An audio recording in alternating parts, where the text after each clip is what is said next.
Okay, hello everyone. Today I'm gonna explain again the what we have learned yesterday for preparation for the midterm exam tomorrow. I'm hoping you have prepared beforehand for tomorrow's topic, even though I will explain it again here. So, like before, we will discussing about five questions that I have prepared for you across three different topic, which is settlement, bearing capacity, as well as the seepage. So moving on to the first question, which mentioning this, sorry, which mentioning these questions of the settlement. So we can start with the calculation. So basically, what we have known is the properties of the soil itself and also the surcharge. And first one, wait, where is it? Right. So we have two different layer of soil, of which we have groundwater table above one of them, like so. And for this, we have sand and clay with each of their respective unit weight of 14 and 17, and their respective depth of 2 and 3 meters. And also, but the clay itself has the additional variable, which is the OCR, which mentioning that the clay itself is already over consolidated and the value is 2, and also the CC and CR value is 0.25 and 0.04. And what we need to do is we just need to calculate the primary consolidation elements from this format. So what we need to do is, before I want to explain to you guys how to determine the condition of the consolidation elements. So in this elements we have three different condition. The first one is the initial one, before the surcharge is happen at the soil, and we have the brief moment of the consolidation due to the surcharge, and also the long period of time after the surcharge has already happened without removing it to the soil. So for the additional one, we have this like so, the normal effective stress. Oh yeah, by the way guys, all of this session that we want to analyze is the effective stress from all of it.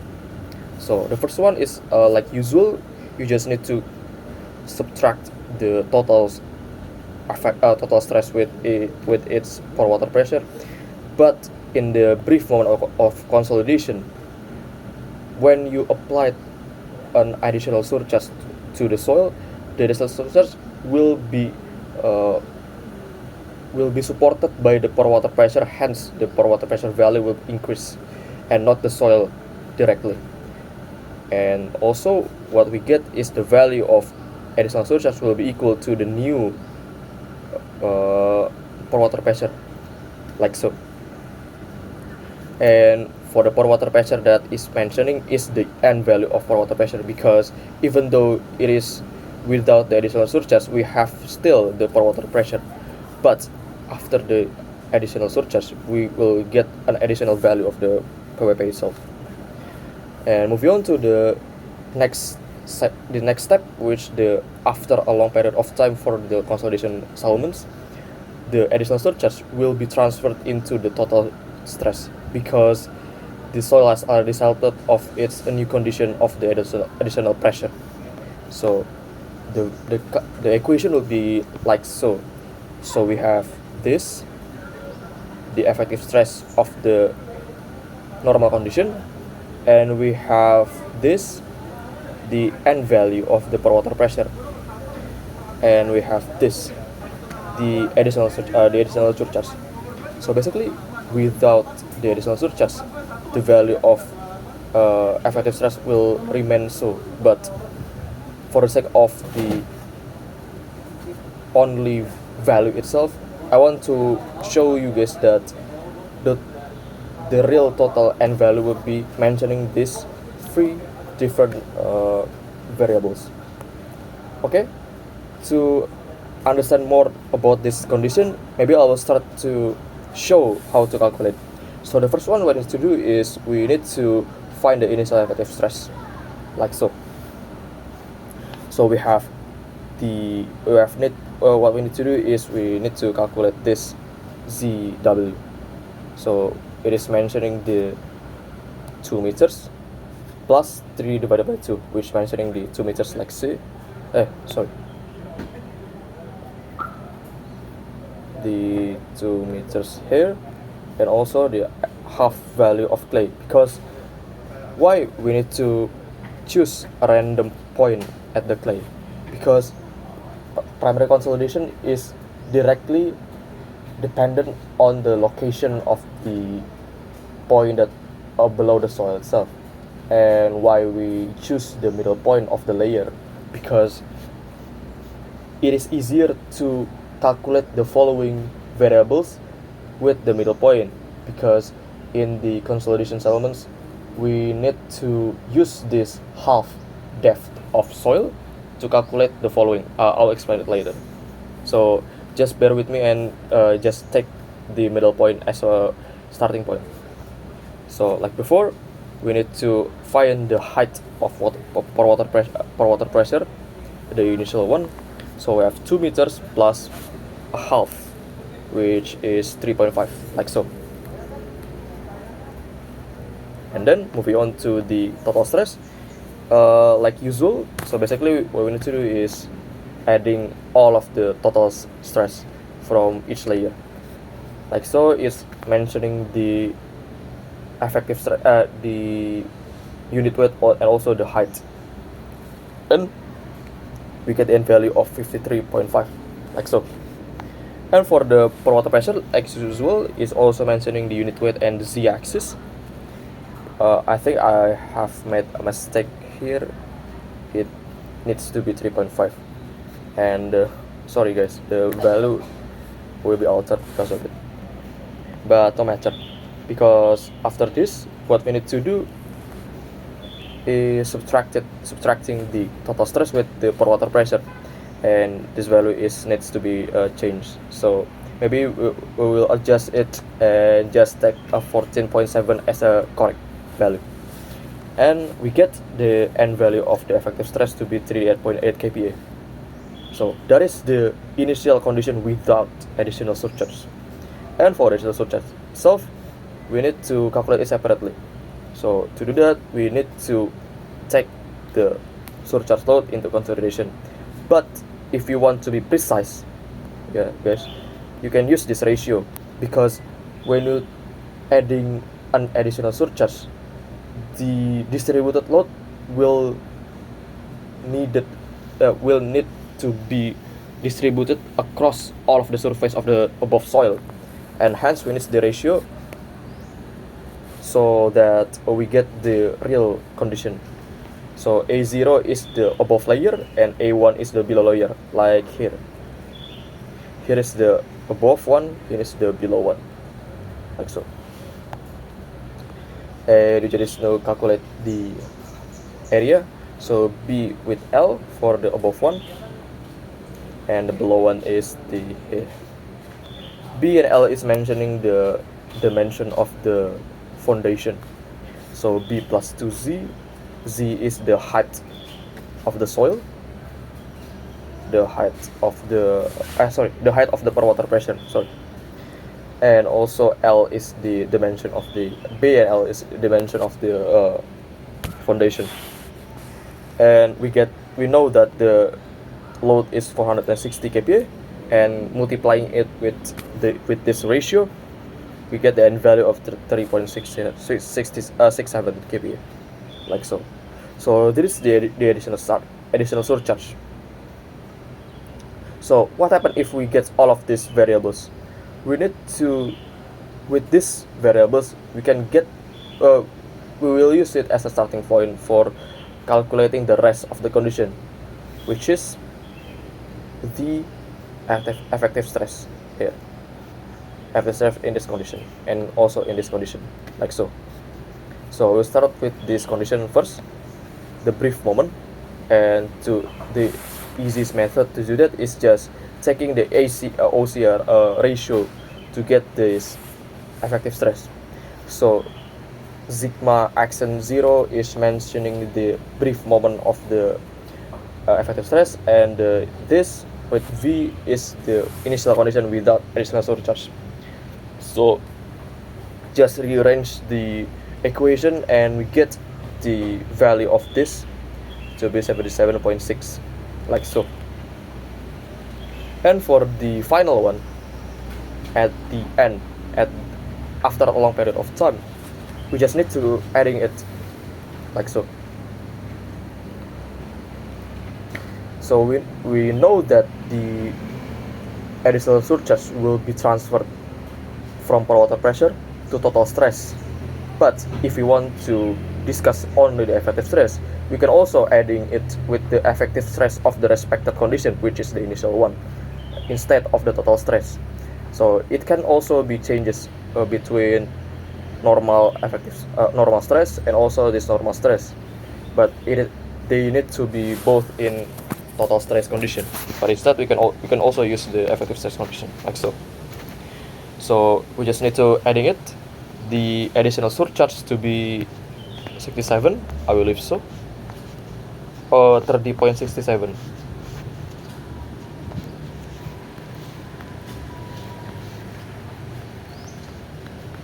like so. And for the effective stress of the initial condition to be 38.8, like so. So the total will be like so. After that, after we get all of this effective stress value, we need to compare it between each other.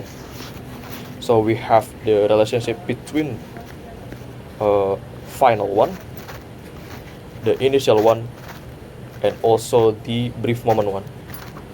But after we compare it, we have also agreed that there have been some mistake in my calculation, but we take into consideration that it needs to be correct, so we just take it as a correct value. So after we compare all of the effective stress, we get the correct condition to be the second condition of the OCR, which is this, and this condition mentioning the Salomon equation of this, like so.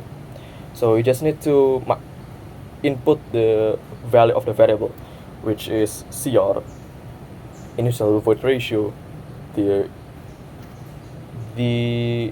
difference of fluid height, and also this final one and the initial one, and we get this Salomons of 16.8 millimeters, like so. And also I want to mention that in these questions that the initial void ratio is not given, so we just need to assume that the value will be 0.8. Okay, so moving on to the next question, which is mentioning also the same topic, which is Salomons, but instead we are asked to find the value of elastic as well as the consolidation Salomons. And we can start to see the question itself. So we have this, the height of the dry, so we have this, the height of the saturated, because we have groundwater table at this condition that has a difference height from 2 meters and this 0.5 meters, like so. And we also have several variables, which is the unit weight of water, unit weight of the dry, unit weight of the saturated, the elastic modulus, and the initial void ratio. We have the CT and the CR, CC, and the effective stress of the brief moment. Remember guys, sigma accent C or V mentioning the initial the brief moment of the effective stress. And also we have this CV, which is needed to calculate the time needed. Oh yeah, I forgot to mention, so we are also asked to find the value of the time required for it for the consolidation to reach the 90% condition. So moving on, we also have the dimension of 1 with 2 meters, and we have the surcharge of 300 kilonewtons. We have the depth of the foundation of 1 meters, and we are asked to this element and also the time C. Okay, moving on to the first for the elastic. So the elastic is very much straightforward. We only need to use this equation. So mentioning the parameter here and parameter here, which can be gotten in from this graph. And how to do that? First, we need to take this value first. So the ratio of D with B, H with B, and L with B, and we get this value. And we just need to plot it into the graph. So we have this HB, and we also have this LB. And how to use that? So basically, we need to, for example, the HB value is 2. So we check the horizontal line, like so, and we choose the line that intersect it that has the value of L for our LB, which is 2. So we get this. After that, after we get the intersection, we just check the horizontal line, which is 0.7, like so. So we get the value of mu1 is 0.7. Similar to the next graph, which is DB and LB ratio, we have, what we need to do is we take the LB value, which is mentioning the 2 value. So we take this line, like so, and we get, and also we need to take the DB, which is 1. Taking the intersection and taking the horizontal line, we get the around 0.775, like so. So we get the value of mu0 and mu1 to be this. And after all of the value are already gotten, we just need to plot it to the equation. So we have 0.7, 0.7. So we have this q. So keep in mind that it is small q. So what we need to do is we need to distribute the point load of the surcharge into distributed load. And how to do that? We need to divide 300 with the width of the foundation, which is 2, like so. And why? Okay, so like so. And then we need to multiply it with the B, which is 2 again, and divided it with 5,000, which is the elastic modulus.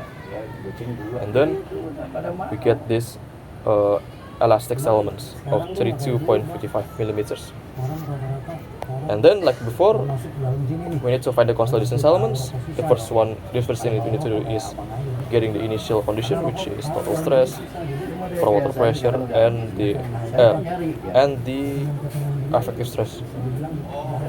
Like before, it is mentioning the dry, saturated, and also this water unit weight and depth. And then subtracting between the total stress and for water pressure, we get the effective stress, this value. And then, like also before, we need to find the additional surcharge, which mentioning this surcharge value, and also the ratio between above and below area of the surcharge of the foundation, or the embankment, or whatever the soil is endured the surcharge to it. So we have, like before, divided it into all width with 2, and also this ratio of B with L and B with 2Z, and this L with 2Z, like so. So we get this 10 kPa. And then after that, we need to find the effective stress from brief moment, and also the after a long period of time effective stress. And how to do that? We can use like the method like before, which is the OCR, which mentioning the ratio of the brief moment and also the initial one. And also we have this equation of the final one to be, this is the brief moment, and also this is the diesel surcharge, and we got all of it to be 36.5.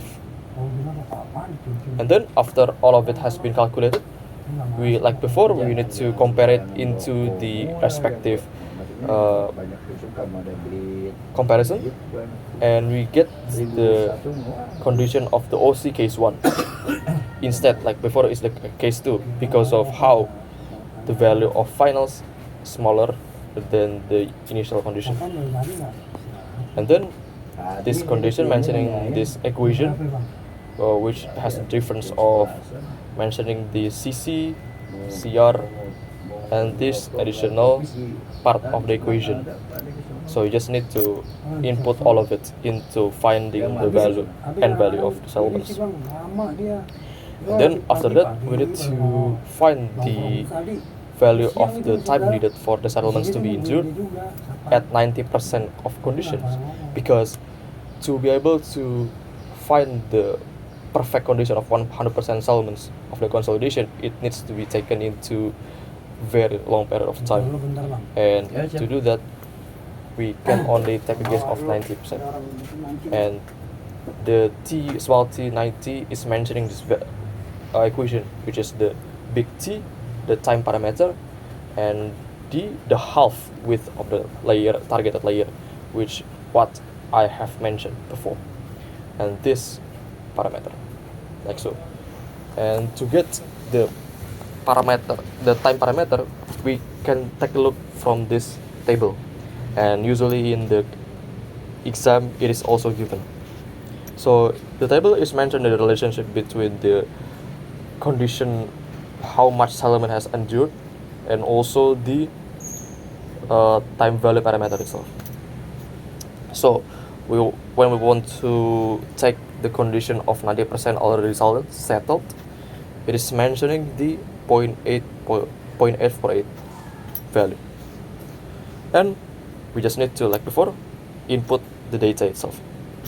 So we have the height 2 divided by 2, because the height D is the half of this, where here, like so, and the half of it is actually between this middle point, so the value would be 2/2, and also we need to quadratic it. And also we have the CV value, but the CV value is mentioning the non-standard units, which is centimeters squared with minutes. So what we need to do is transform it into the international standards, like so.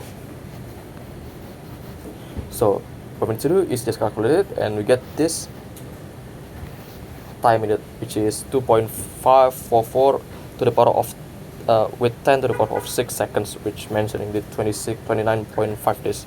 So actually, to reach 90% of fully saturated, fully consolidated, it needs to be around 29.5 days for soil to happen. Okay, that is the questions. So moving on to the next one, which is mentioned in the seepage. So the seepage itself is not that many of steps that needs to be done. So we can start right so. So basically, what we ask is to draw the flow net, and the discharge of the seepage that needs for the water to move from one side to the other side, and then the pore water pressure at the point B.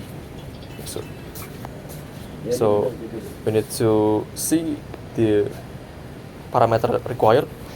So we have the height of B, which we can take a guess from here, which is 1.5. Oh yeah, keep in mind that you need to take one of the points into a datum for the other height to be followed of its condition. So maybe I'll start with taking the C point into the datum for our study case here. So in respect to C, the B has the depth of 1.5 plus 1, so 2.5. And also I already draw the flow net and the equipotential drop for our condition. So we have this, equipotential drop, which has the amount of 8 lines, and we have this flow net, which is given in the questions, which mentioning 4. It needs to be 4, sorry guys. Wait, actually you can give an assumption that the last flow net is not fully reached to our section of the study case, so it doesn't go up until here, so you can just assume that the flow line is included from here 1, 2, and 3. But then again, it's up to you. Just give the additional information to it. Okay, after the amount of the flow net and the drop as already settled, we can just move on to the calculation. So we have this value of the hydraulic conductivity, which is 0.003 meter per second. And also we need to do is draw the flow net, as already done, discharge, and the PWP at the B, which is in the left side. Okay, so like in conclusion, I assume that the flow net has 4 lines, but in the question just give the additional information, guys. So we have 4, so we have 8, and we have the difference from the surface of the water fluid for both sides is 3 meters. Here difference, here and here difference is 3 meters, like so. And then you just need to input it into the equation for the discharge, which mentioning the K, delta H, NF, and ND, which is around 0.045 meter cubic per second, like so. And then not only that, we need to calculate the head loss, small delta H, which is mentioned the H and ND, which is around 0.375. And also after those has already been calculated, we can calculate the pore water pressure, which mentioned in this equation. So we have this head loss in respect to point B, and also the unit weight of the water, and this head loss mentioning this equation. Wait.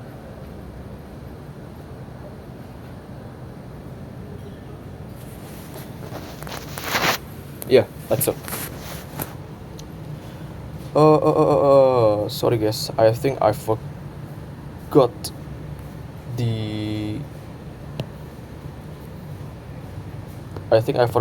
the unit weight that needs to be included into the equation.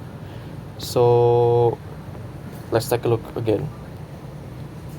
So what we need to do is this value, right?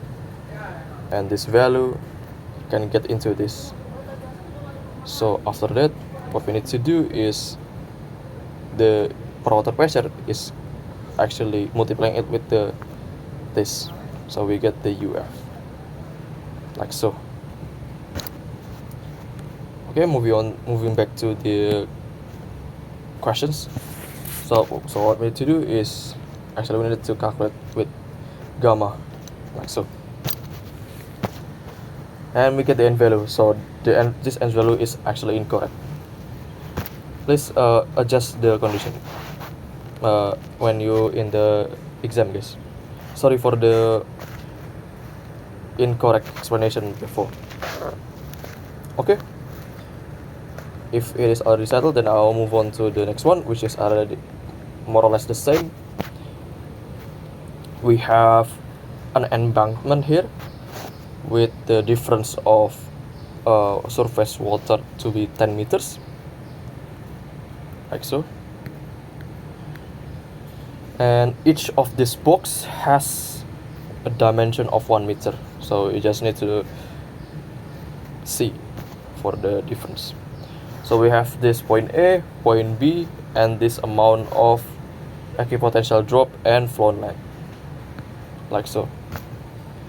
Like before, what we need to do is we determine the amount of it. So we have 1, 2, and 3, because I assume that this area of the flow net is not yet fully reach the closed one.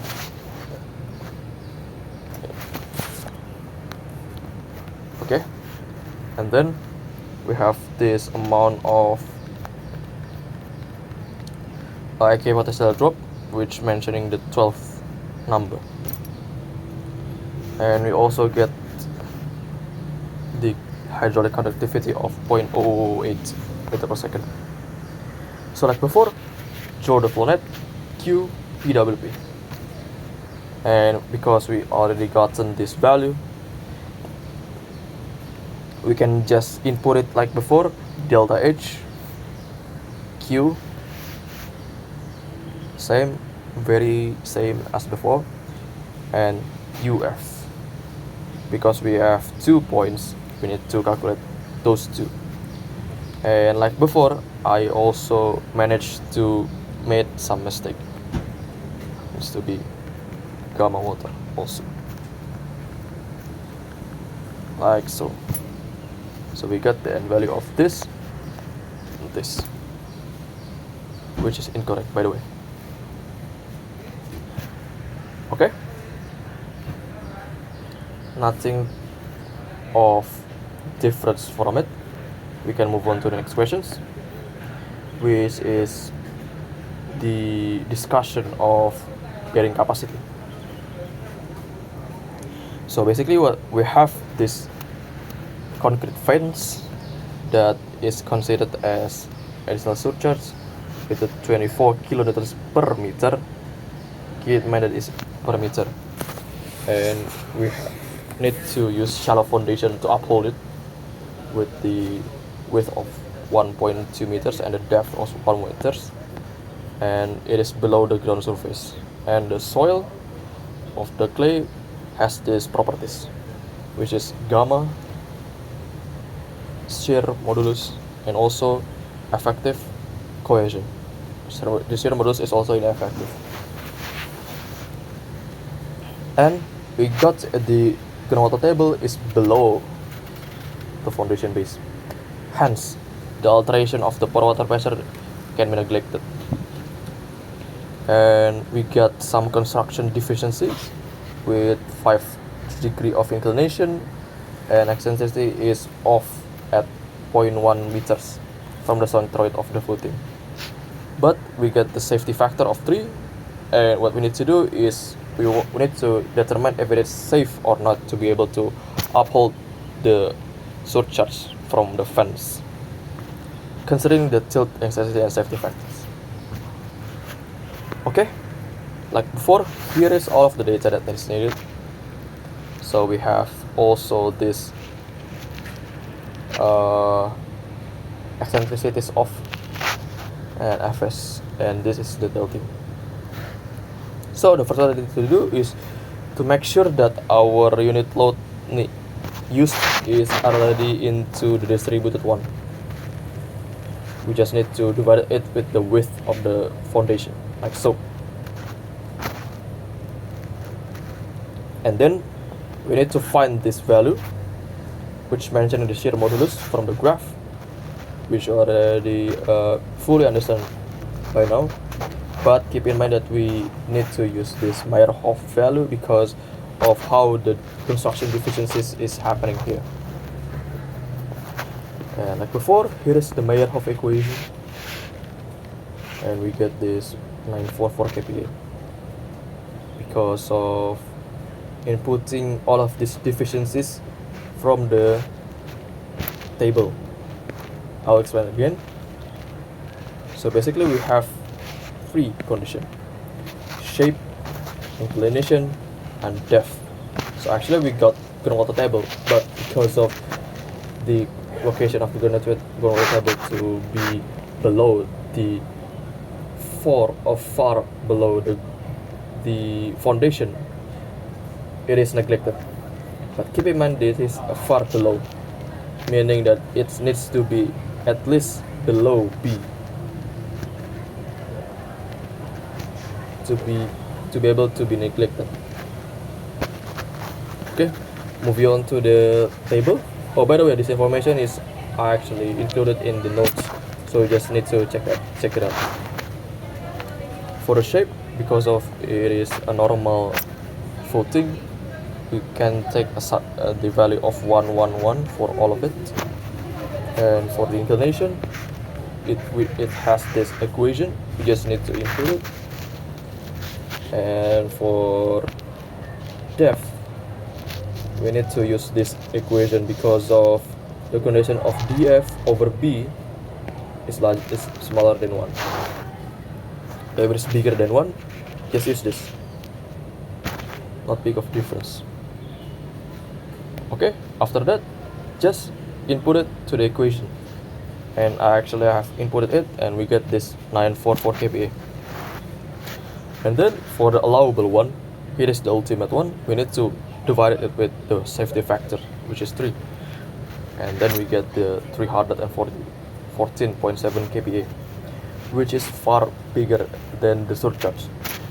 Hence, the foundation is sufficient to uphold the surcharge happen.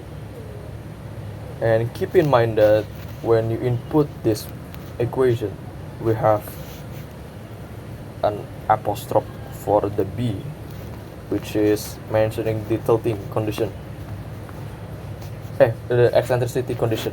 So B accent is B minus 2E, which is the eccentricity one. So we got the B to be 1 meter. Hence the value of 1B here to be 1 meter. And the value would be like so. Okay guys, I think that's about it for the explanation. I hope you understand it and take down the tomorrow's exam easily. Okay, thank you guys.